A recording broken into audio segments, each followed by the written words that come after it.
Intruder Green. You might know me from things like Rockfest, Calgary Remand Center, and Buffer. Welcome to the Intruder Green podcast. Oh yeah, it's we're sitting here. It's the day after St. Patrick's Day, and I fucking drank way too much last night, whatever you want to call it. I was gonna, it's all about being green, right? I'm green. You know that. I just said so. All right. So I was like, why not have some Guinness and some, Irish whiskey? I realized that, Jameson is kind of like the, it's like the Olive Garden of Irish whiskeys. But, it's tasty. There's nothing bad about it that I know of, other than it's booze. And sometimes booze is not good for you. But, I'm definitely feeling it today. I did some celebrating and, the thing is, I was like having a good day. I was like, oh, I had a little bit of beer, a little bit of whiskey, and then I'm going to go to bed and, wake up and do this podcast thing and get it done and be like super responsible and stuff. But then I saw on the online internet that Dropkick Murphys were doing this special streaming thing, which is a cool thing. Regardless of how you feel about Dropkick Murphys, I know they can be what do you call that? Not a decisive, but like a thing where some people don't like them a lot and some people like them a whole lot. I don't know, whatever. Divisive. That's what the fucking word is. All right. They can be one of those kinds of bands, and I understand that. I like them because I think their music is real fun, and I think I've heard the guys are real nice, and one time they told Scott Walker to stop using their music because they literally hate him, which makes him also okay in my book, because fuck that guy. They were doing this streaming thing online, and it's pretty cool because the whole thing was like, I think they had to cancel a show or something. It makes sense. They'd probably be playing on St. Patrick's Day, but they weren't because of all the coronavirus shit going on and all the quarantining and whatnot. So they did this special show where they were playing for no one, basically, just for a camera crew. And, it's kind of a cool thing to do. I think that could be like a more regular thing for other bands too. And who knows if that sort of thing blows up, especially with all these tours that are getting canceled and everything. I don't know. It could be a cool thing for future stuff. I would like to see it happen more. Yeah, speaking of St. Patrick's Day, it's like if you want to do all the Irish stuff, you get your Guinness and you get your whiskey. And then you make an Irish coffee. Tom says, my buddy Tom says that's just, when in Ireland, that's just what they call coffee. But I always thought it'd be a cool idea, to take the Irish cream, because it's kind of like milk, but like sweet. And you use that and make it, pour it in your Lucky Charms and do that. And it probably tastes gross, but if anybody tries it, let me know how it goes. All right. Got to do the credits here. The producers of the Intruder Green podcast are Luke Ellis, Heather Royston, Gem City Sabrina, Vaughn Cotton, Sarah Koenig, Chelsea McNally, Cardboard Box Colony, and Carlos Hernandez. If you want to become a producer of the podcast, you can hit up the Patreon, and it's just patreon.com/intrudergreen. If you want to, give me a ring, as the kids like to say, or maybe the old people like to say that. I don't know who says that anymore, actually. Nobody really says it. But yeah, you want to give me a call. I probably won't answer, but you can leave me a voicemail and I will play it on the podcast if you want me to. You can hit me up at +1 608 535 9608. That's the Intruder Green call-in line. All right. On this episode of the podcast, we got Jason Fizzgig is what I call him, because his band is called the Fizzgigs, and they're a cool band from Calgary. And I didn't know him, but our good friend, our mutual friend, Melanie, hooked us up, and we discussed it on a podcast that we may have met at another time, but We were both probably pretty drunk, so we don't remember it too good. And it tends to happen a lot in, these circles. So don't judge. I'm trying my best here, folks. And I hope you're all, surviving the pandemic that we're going through right now, because it's crazy. And I hope you go back and listen to all the other Intruder Green podcasts and give me lots of downloads, because that's what matters in life. All right. But yeah, I hope everybody's hanging in there and not suffering too much. I know I got a good friend who is pretty sick, and unfortunately him and his wife are unable to get tested for the virus, because apparently that's it's not so easy to do over there in America. So I hope that he's all right. I hope everybody listening is all right. And, even if you're not sick, I know struggling with like finding work right now, because a lot of businesses are closed and whatnot, is also a motherfucker. So far, so good on the, I know we had to schedule our shows with the Tiger Army around that show in Colorado. I think that's getting pushed to June or something. I'm not 100% on that, but so far the May tour is still intact. Not sure if there's going to be any word on that anytime soon, but I will be sure to let you know if I hear anything. All right. Anyway, without further ado, on with the show. Hello, this is a prepaid collect call from Intruder Green, an inmate at the Durham Correctional Institution. This call is subject to recording and monitoring. To accept charges, press 1.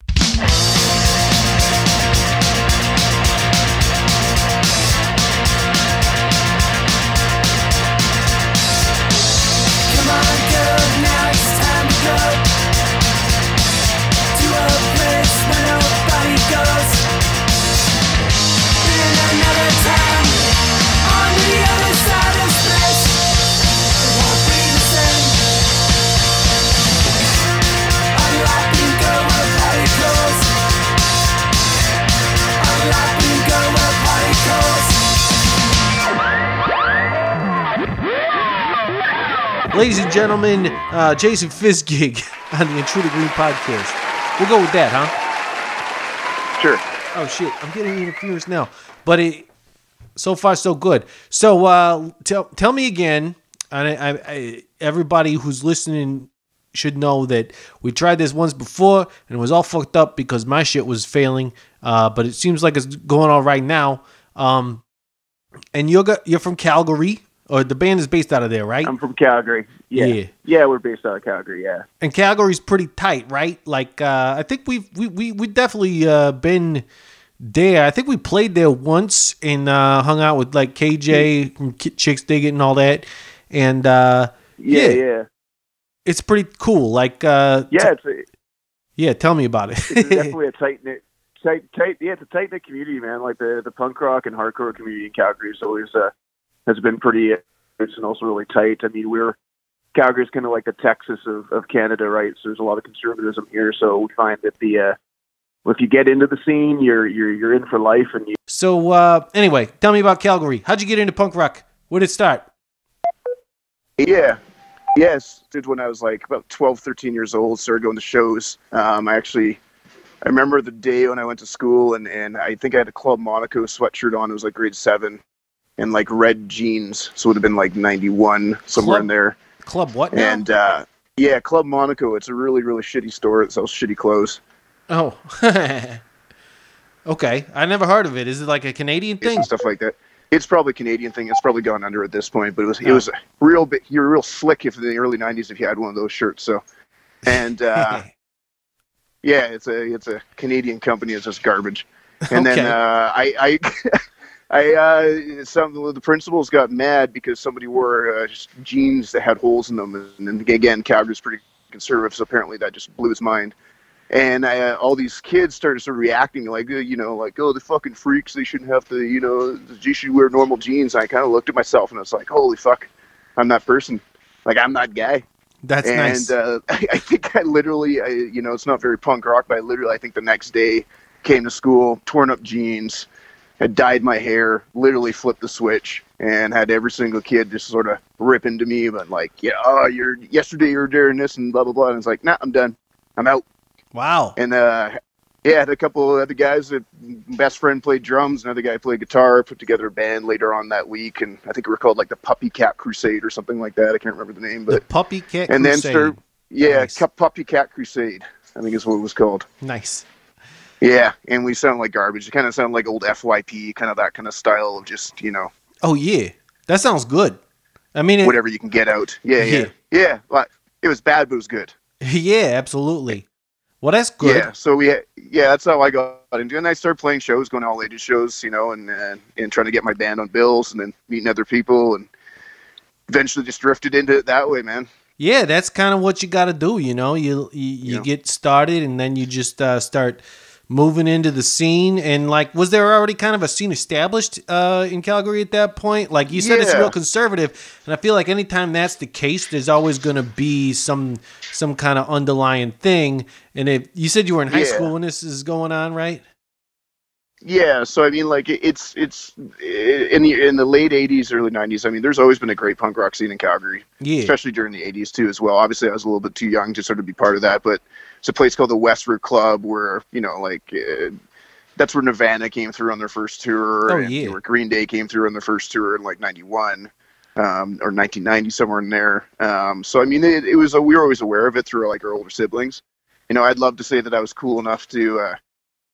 I jumped right in at 12 years old with a Misfits patch and a Crass patch on my back. And I was in, man. I think anybody who says that's either lying or they're just like, full of shit. Because you get into punk rock when you get into punk rock, and usually you got to have some like pent up, some kind of angst or whatever going on for that to happen. And social anxiety. Exactly. And like, just antisocial. That's the biggest thing with me, It's just like finding somewhere a group of other people that hated people as much as I did. Yeah.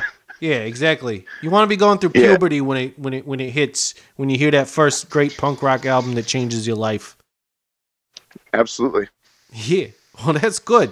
And so there was a good little like underground thing going on for you to kind of get into.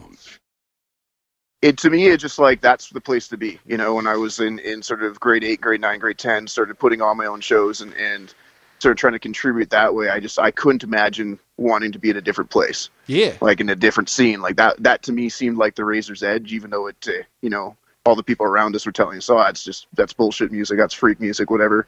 Yeah. And again, I didn't have it. I'm not going to say it's like the 80s, because definitely it was not nearly as bad for me as it was earlier on when the scenes first started. But like, we still had all the same bullshit of, people calling you fag, and you're walking on the hall with Mohawk and getting chased all the time by all the jocks. That's like it's standard. Yeah, all those character building situations or whatever.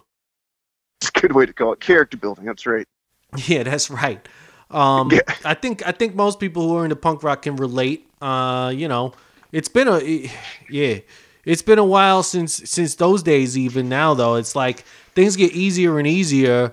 And I know what you're saying. Like it's not like it when like Mike Ness likes to say when punk rock was dangerous. Like in the 80s and stuff. But like in the 90s, looking back, it still like was not where we are today, which I guess is a good thing, because it's like we've progressed as I guess society in general has kind of progressed, but at the same time with the like politics and stuff these days, I'm like, did we? I don't know. I feel like we took a big step back. I got guys that I went to high school with that were like, they were at every single Sick of It All show, every single hardcore show, every single underground crust punk show, anything like that, and now they're the first people on Facebook going like, well, we should really look at these immigration laws because it's blah blah blah, and it's like, you can fucking listen to the lyrics that you've been singing for the last 20 years. Yeah. So it kind of like, there's a part of me that sort of feels like there's this sort of like it was a convenience thing when you don't really have any sort of resistance to anything, so it was easy to be a punk rocker when you got nothing to fight against. Sure. But once there is, you sort of see the separation of people who were sort of in it for, I'm not going to say the right reasons, because people get into shit whatever they get into it for. I'm not going to judge anybody for that. But it's getting up on the soapbox, it's like, oh, I love this band, da-da-da-da-da. It's like, well, this band's talking about some left-wing shit and talking about, some anarchist socialist ideals, and that's your favorite band. But at the same breath, you're going to talk about, I don't understand, a right-wing conservative punk rocker. That just doesn't make sense to me. Yeah, I know what you mean. Maybe it makes sense to other people, and I don't want to judge people for that, but I mean, to me, that just seems like such a oxymoron. You know what I mean? Like, it just doesn't make sense. So yeah, I agree with you, man. Like, it's good and it's bad, right? Yeah, I mean, I kind of understand the whole like libertarian punk thing, because there's like absolutely a huge scene for that, and I'm not into it, but I understand it. Like when people are like, like, I don't know, it's like no rules, no masters, right? Like, that's kind of also the libertarian kind of point of view, but I think that's also kind of a stupid point of view, because like, why have a society at all at that point? Like, fuck me. Humans progress by communities, right? We progress by helping each other out. That's everything that we have now, everything we take for granted, all the science, all the, the manufacturing, the way we're able to produce things, all becomes from working as a community, like working together. So there seems to be like this sort of pushback now of individualism, where it's like, no, we can do it all on our own. We don't need to, need to help each other. But it's just like, and that's where that libertarian income is, right? It's like, oh, the government shouldn't intervene. We don't need any sort of societal protections for people. Right. But that's how we got here. We didn't fucking get here from, throwing rocks at each other from our distant caves, right? Yeah, like, right. We got here by going, oh, your rock look better than my rock. We share rock. That's how things progress. So I totally agree. Yeah. And then along comes a fucking pandemic, right? Yeah. Oh yeah. Along comes the pandemic. And like where the fuck are we now? Like I don't know how things are in Canada, because you guys got pretty good health care from what I understand up there. Sorry, did I just lose you again? Yeah. It's still a little shaky, but at least we're not getting completely cut off. Yeah, I think I caught the end of it there. Okay. Yeah. No, we have healthcare here, so it means that the panic that I see sort of south of the border, it's sort of taken off here, but not kind of the same way. I mean, I got lots of toilet paper, but I had lots of toilet paper beforehand, so I wasn't. You got to poop a lot, huh? Oh shit. You still there? Yo. Hey. Hey. I don't know what it is. Maybe me? it's my internet. I should probably restart my router, but we're in the middle of it now, so I'm not going to do that right now. We're in it now. You got me back now? Yeah. Yeah, okay. Go on about the toilet paper. Yeah, the toilet. I mean, I'm consistent, so I know my times in the morning and at night when I go. So, I mean, I got my square ratio set, so I'm not too worried about running out. But you can wipe your ass without things out of the toilet paper. I don't think people understand that. Well, that's what I was saying. It's like, if you really are worried about being able to wipe your butt, like, and you're going to be in quarantine for like who knows how long, like, don't worry about toilet paper. Just, and not because like you shouldn't have toilet paper to wipe your butt with, but like, yeah, you could use a rag. You don't need it. Yeah. You don't need it. You could use a rag, a fucking t-shirt for fuck a sock, whatever. And then like wash it, and, my first, when I was department, we called it keeping it real. We didn't have any toilet paper because we could never afford it. So we just take a shit and you take a shower right after. It's keeping it real. Wow. That sounds terrible to live that way, but at the same time, I totally get it. And it sounds disgusting, but it was it's a day. You have a bidet. It's called your shower. Like, everyone's worried. It's like, oh, I need to get a bidet. It's like, you have a bidet. It's called a shower. Get her down there. Right. Get her down. Yeah, but people, it's right there. I mean, it's like I know some people want to call that like a poor man's bidet. I call the regular bidet like the lazy man's bidet. Like, get up off the toilet and take a shower. Why not? And oh crap. Yeah. Oh, I lost you. Oh, I lost you. You're back. You're back. I got you again. I got you. Yeah. You're back. I don't know what it is. But yeah, like that's pretty funny about the bidet. Because the thing is, it's like, yeah, if people want to hoard toilet paper and then not let anybody else have it, then you're just being a dick. And yeah, I was saying, if you want to hoard toilet paper and not let anybody else have it, then you're just being a dick. And everything fails. It's just dick moves. Yeah. Exactly. And it's like during a pandemic, what a better time to prove that you're not a dick by A, not doing shit like that, and maybe like actually helping people or something. I don't know. I don't know what the best thing to do right now is, but it's pretty crazy. Like with all these bands canceling tours and stuff, like they say that you know, the entertainment industry is like what do they call it? Recession proof, but it ain't fucking pandemic proof apparently, because everybody's suffering, and that's why I need to prove that you could still do stuff remotely, like making podcasts and stuff, and you know, I could still do this, so that's good. I mean, we're barely doing it. Yeah, absolutely. Yeah, we keep getting cut off, but we're doing it though. it's actually happening. Doing it. The virus is trying to get us, but it's. I know it's in the wires. See, I was starting to.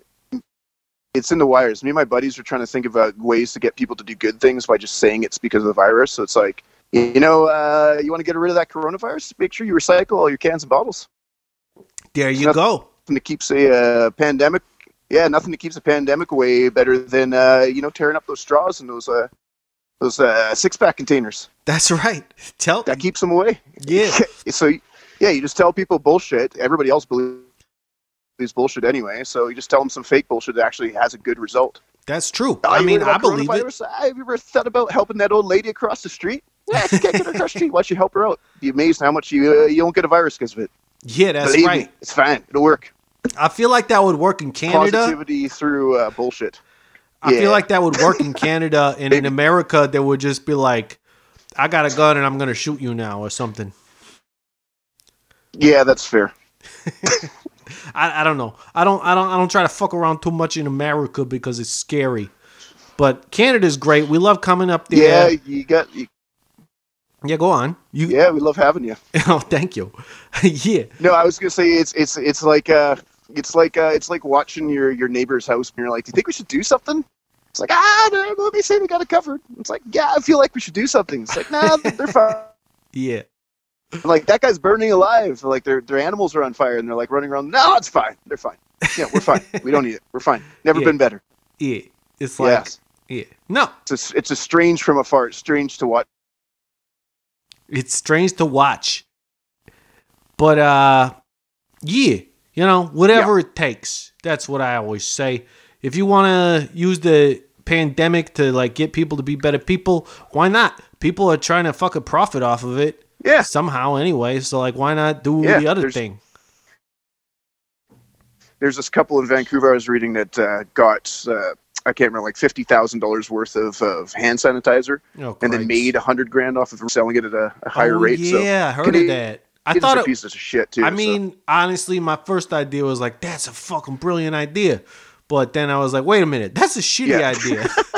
I mean, it's a brilliant idea, but you got to be real shitty of a person to do it. You know, it's like, yeah. Yeah, that's one. That's, you know, if you give people shit for that guy, that drug guy who raised up the, you know, that Martin Shell guy who raised up the price of drugs that people need to live up by like 180%. Yeah, it's all the same thing, right? It's like, yeah, it's good. I guess you can, but you're still a piece of shit. Right. That does make you a piece of shit. Also, I don't think he could because I don't think he could though, because didn't he end up going to prison or something?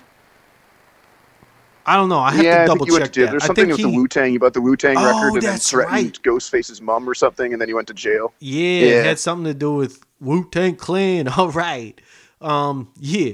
Well, I mean, you know, that's good. It's always weird when like bad things happen to bad people. That's not actually a bad thing. That's a good thing. Yeah. That's a good thing. It's a double negative, right? Right. Bad thing having a bad person makes a good thing, right? It's the only time a double negative works. Right. But that's not a bad thing. I don't know. It's weird math because it's like, and I fucking hate math, but it's like, you know how to feel when a bad thing happens to a good person. You feel shitty. But then when a bad thing's happen to a bad person, you're like, whoa, really? It's almost like you're in awe of it. It's confusing feelings. Yeah. Yeah. It's like when confused feelings. You feel like you're in high school. It's like when you have a piano teacher when you're a kid and she's got, you know, your piano teacher when your kid's got saggy boobs and she leans over you to kind of show you a note, and you know you're not attracted to her per se, but this is kind of that weird feeling when it just grazes past your arm. Yeah. And it's not like an exciting feeling. It's not a good feeling, but it's not a bad feeling. It's kind of the same thing. That's right. Like when something bad happens to a bad person, you're like, that feels like that nipple just running across my arm. It's like, I know I shouldn't feel good about this, but there's a part of me that kind of feels good. That's right. And I never got no piano teachings, but I know what saggy boobs are all about. And I know that if I ever touched one, I would probably have that same feeling, because it's like, wait a minute, this definitely ain't the best boob I ever saw, but it's still a boob. So I don't know. I guess it's cool. Whatever. Yeah. See? That's right. Yeah. That's right. All right. You get it. Yeah, I do. Okay, so your band is the Fizzgigs, and when did you guys get started? How long you been doing this? So we got started about 2 years ago. We started, me and Scott played together in Belvedere, and then the other two guys, actually, me and Tyler from Chicks Dig and Dean had a band together in high school. That's kind of how I met him. So nice. We got together because I had my wife, who runs a hair salon, had a client whose first name was Monica, and she married a guy whose name's Jason Iwanica. And I was like, what? Her name's Monica Iwanica? Yeah. And I was like, you've got to be fucking kidding. That's amazing. And she's like, no. I'm like, well, that's a song right there. And she's like, wait, it gets better. Her best friend is named Heather Petter through marriage. I'm like, so it's Monica Iwanica and Heather Petter, and they're like a pair? And she's like, yeah. I'm like, that's a fucking song. So I wrote the song. Amazing. And I want to meet all chucked those it into people. a songwriting contest at, yeah. If you come to Calgary and play, I'll bring them to the show. There you go.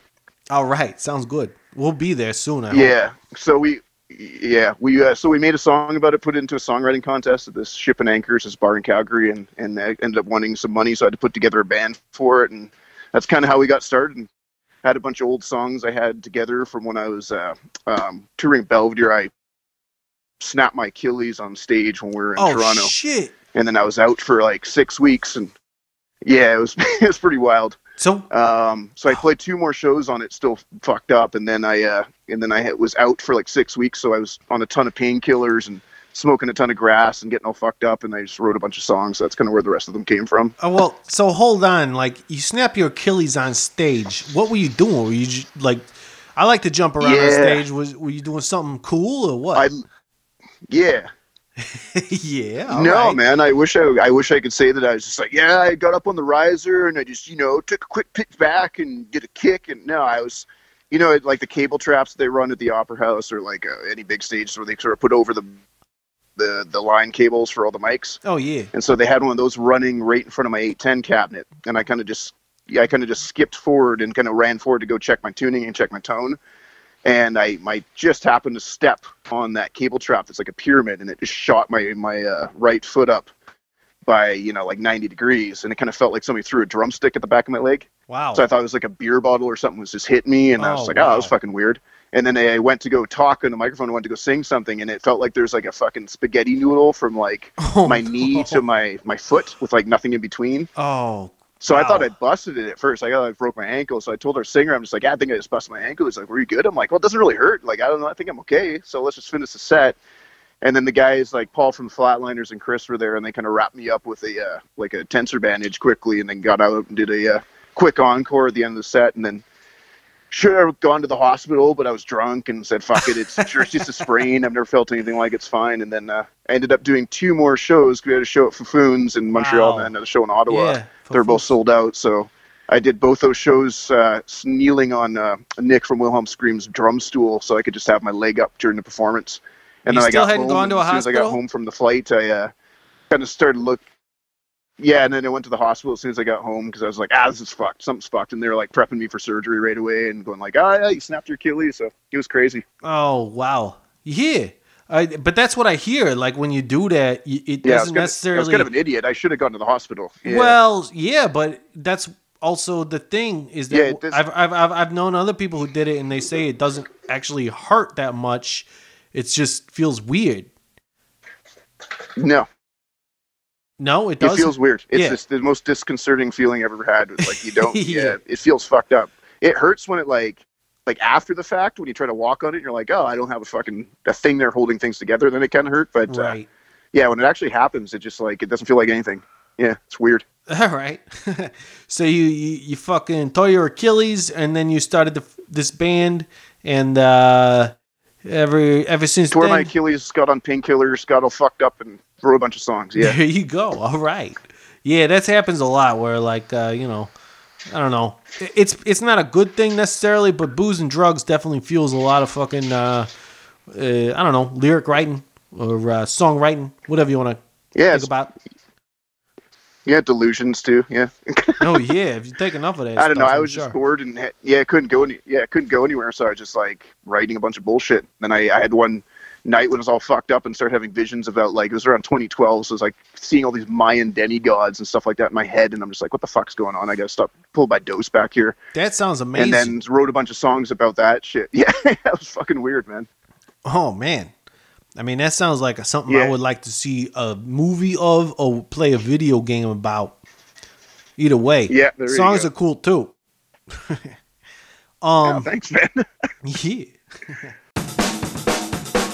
Thanks for listening to the Intruder Green podcast. By now you probably heard about our sponsor, Stupid Rad Merch Company. And if you haven't, then listen up, because I gotta tell you, Stupid Rad Merch Company is a great web store with a bunch of your favorite bands at stupidradmerch.com. And if you're in a band and need some work done, they can get you totally covered for a modest price and super quick turnaround time. But don't just take it from me. Here's what the ladies from Bad Cop had to say about it. Yeah, comes up with great ideas. It's always pushing, always moving. Simeon is delightful to work with. He's very responsive and professional, and it's the quality of the shirts. I like them. Yeah, high quality. Quality. Very well done. Very well done on the ink. It really feels like a family again. It feels like it's a place where you can trust what's happening. And don't forget to use the code PRISON at checkout and get a 15% discount on all Stupid Rad branded apparel. That's PRISON, I think. I don't really know how to spell, but those are the letters they told me to say. StupidRadMerch.com. StupidRadMerch.com. Guitar players,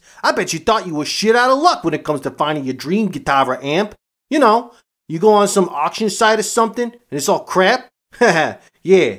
Well, that's because, you know, you gotta look in the right place. And the right place is Yeah Man's Vintage and Used Guitars. They got exactly what you're looking for. Now, I know what you're thinking. Aren't they located in, like, Switzerland or something? Yeah, man, they are. Bern, Switzerland, to be exact.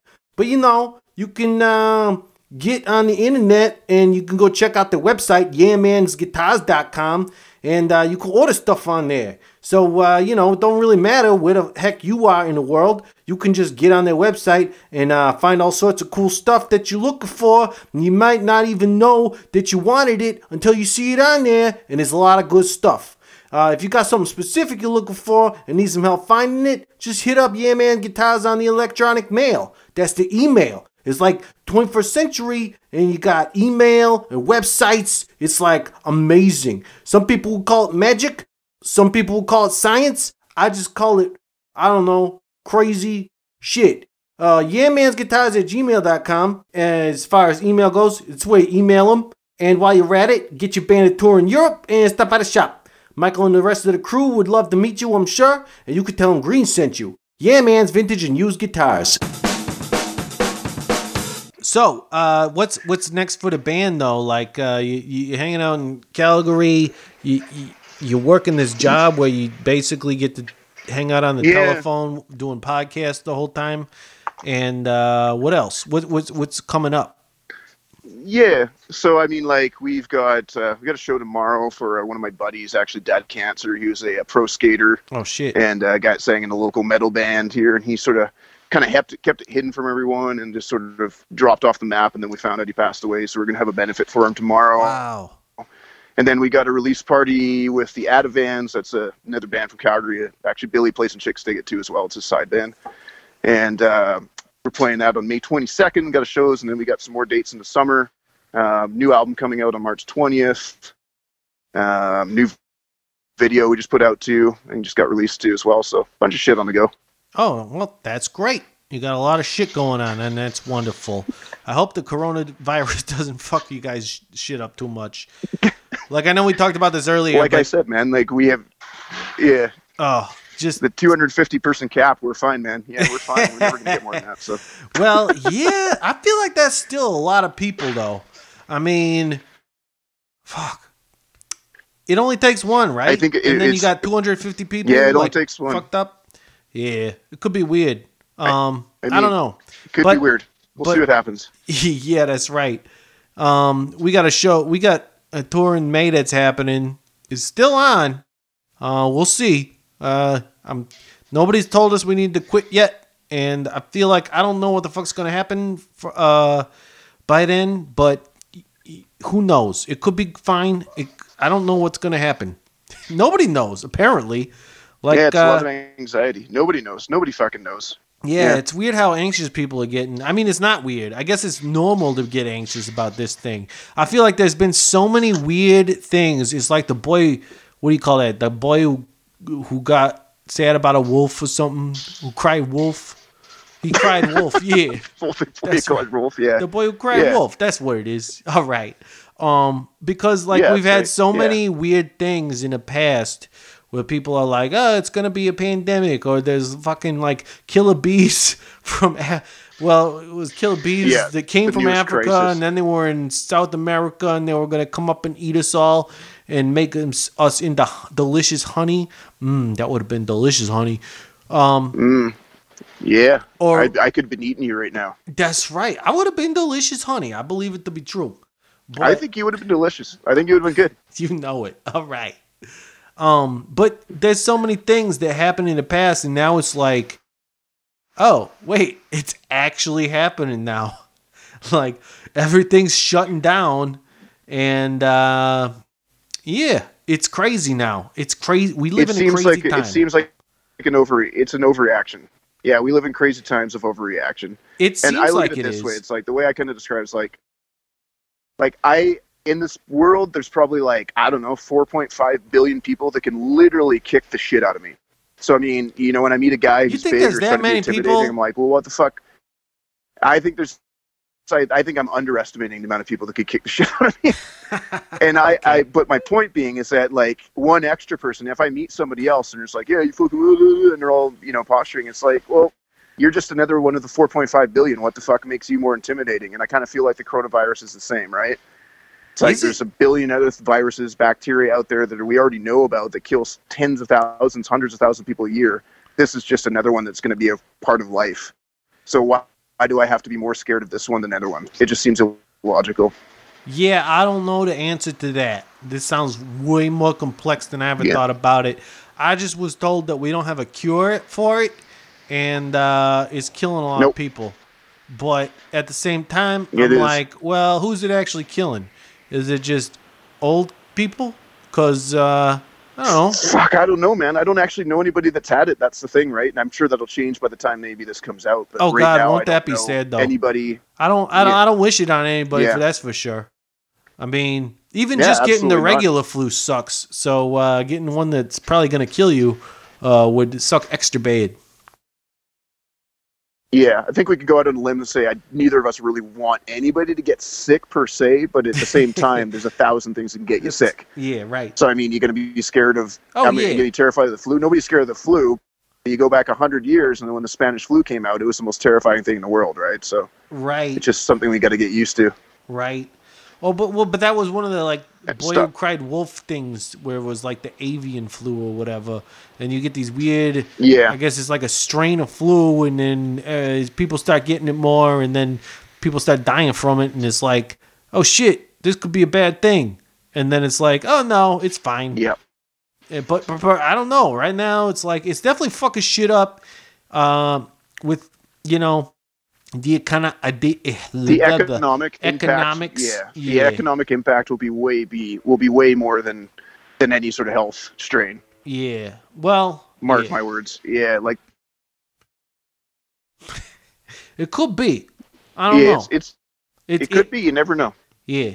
I hope that's true because you know, I don't want people to get sick and die. At least not too much. I mean, there's probably some people I would like to get sick and die. But, you know, they are just in positions of power, and they'll probably be fine because of that. Well, I don't know that there's one guy, a particular guy in the States that had a position of power that just shook hands and has on video with him shaking hands, a guy that tested positive. So you might get your wish, my friend. I know. It's like, I don't know. That's that thing, though. Like, what happens when bad things happen to bad people? It's like, oh, shit.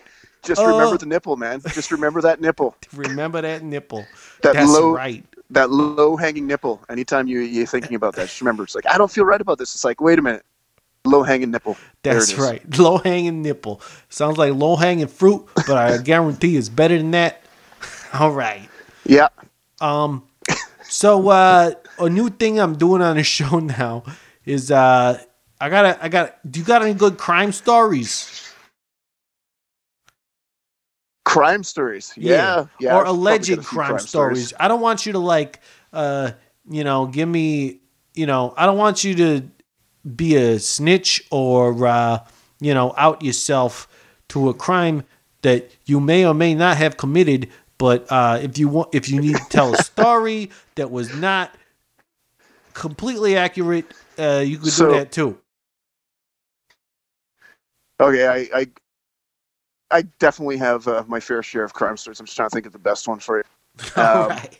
So when I was like 14 years old, me and my buddies, there's kind of the guys, going back to the guys I was playing in. I think it was actually the guys from the Puppy Cat Crusade. It was the bass player and the drummer.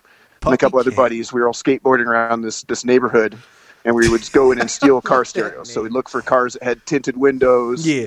Anything that had like this is like the early 90s. So it was like everybody had like a low riding car with tinted windows, typically had something in it. Oh, yeah. So we'd go through these rich neighborhoods, and we'd take porcelain. You take a piece of porcelain, you tie it to an end of a string, like fishing line, and you swing it, and then you hit it on the window. And then what it does is it spider webs the entire window, but it doesn't make any sound. So you can just push out a windshield or push out a back window without making any sound, so nobody knows. So we're on the street. It's probably like 1 a.m, and I did one of these windows on this car. It was on the main street. We're stupid. We're kind of half cut too, and being dumb. Yeah. And we go in and we find all these CDs, and we're starting to take out the stereo. We're like, oh man, we hit the jackpot. And then this cab pulls up, probably like a block up from us. Yeah. And we're like, okay, let's just go. Someone's coming. So I started walking down the street, and I had this thing of CDs on me. And then my buddy was still in the car trying to get the stereo out. And I just hear this motherfucker like at the top of the lungs, like somebody yelling. And I'm like, so I ditched the CDs, threw them underneath the car, and just started running. And these guys whose car it was had just been at the bar, and they came back from the bar in this cab right in the time that we were in the car. Oh shit! Ripping everything out. And they came out of their house with like guy had a 2x4. The other two guys had bats. Chased us through like 6 or 4 alleys, or like a bunch of different alleys are in the neighborhood. This story ends differently in America. Because those guys would have had guns. Sorry, what? Sorry, you cut out there. I just said this story ends differently in America. Yeah. Anyway, go on. Yeah, very different. In Canada, we still have knives and bats. We keep things here, keep it clean here. Yeah. But yeah, these guys ended up chasing us through this alley, and then it was like a double fence. And I'm like, there's no fucking way we're climbing this fence, man. It's crazy. And my buddy's just like, just fucking hit it. And I to this day, I've never jumped that high in my life. But I didn't clear it, but I felt like I cleared this thing. And I was just up and over this fence. And then we were running across the golf course of this rich neighborhood. And they had this police helicopter out after us for about the next 3 hours. So we spent that whole night in a sand trap in one of the holes of the golf course and covered ourselves up with sand because in our minds we're like, oh, they can't see through the sand on the infrared. They'll be fine. And we just hid out there for 3 hours. So that's actually one of my first crime stories. That was one of your first. So, got away, didn't get arrested. Yeah. Wow. That was my first, yeah. Way to start it out with a bang. That's a pretty good one, I have to say. Yeah. So yeah, if we do another one of these, I'll bring a couple more for you. I got some good ones. So, and they're all just more of me just fucking up and just being stupid and thinking I'm a criminal mastermind and getting fucked up. So, well, they're all good fun. All good fun. We're all criminal masterminds if we really want to be. It does, like I don't know. Yeah. Yeah. That's amazing. I love that story, and thank you for telling it to me. Yeah. It was my pleasure, man. Yeah. And thank you for coming on the podcast. We're pretty good on time. I don't know. You want to give anything else you want to shoot out to the internets and let everyone know about in the world, the whole wide world, and possibly the whole galaxy as well?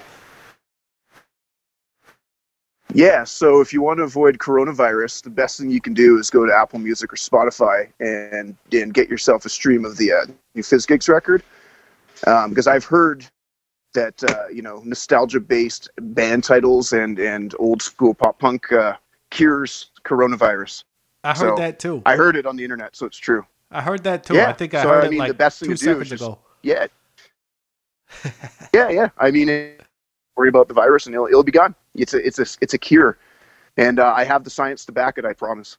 All right, I promise. Well, most of the people are from America, and apparently, if you just say that, say that you promise or tell them to trust you, then that works every time. So that's all you need. I believe it. I believe it to be true. Where can people find? So you go on Apple Podcast or Apple Music, whatever, and you got socials. Spotify, you whatever your preferred put out streaming. there. You got the social we got medias? socials out there on. Yeah, we got the social medias on the Facebook and the Instagram. I think the handle is the Fizzgigs, and if you just search the Fizzgigs on Facebook, we'll pop up. Excellent. Well, I'll let you get back to managing the fucking store, and I hope that I will be able to go there sometime and check out your goods, and hopefully we'll see you Come in, next time. We'll give you some freebies. All right, it's better to get freebies than to just take them. At least that's what I heard. Less adventurous though. Yeah, that's called takeys. Yeah. Yeah, takeys. All right. Like it. Takeys. All right. Excellent. Thanks. Hey, thanks a lot, man. We'll speak to you soon. And no problem, yeah, everybody go check out the Fizzgigs. And that's it for the Intruder Green podcast. I would like to thank Jason for being on it. You can hit me up on Twitter, Facebook, and Instagram, all at Intruder Green. The Intruder Green call-in line is +1 608-535-9608. Patreon.com/Intruder Green if you would like to become a producer of the show. The Intruder Green podcast is produced by Colin Bennett, hair and makeup by Genevieve Smith, set design by Dylan Raymer, catering Matthew Hendershot, lighting Speak Lights, Rahway, New Jersey. Our theme song is Particles by Typro. They fuck you at the drive-thru.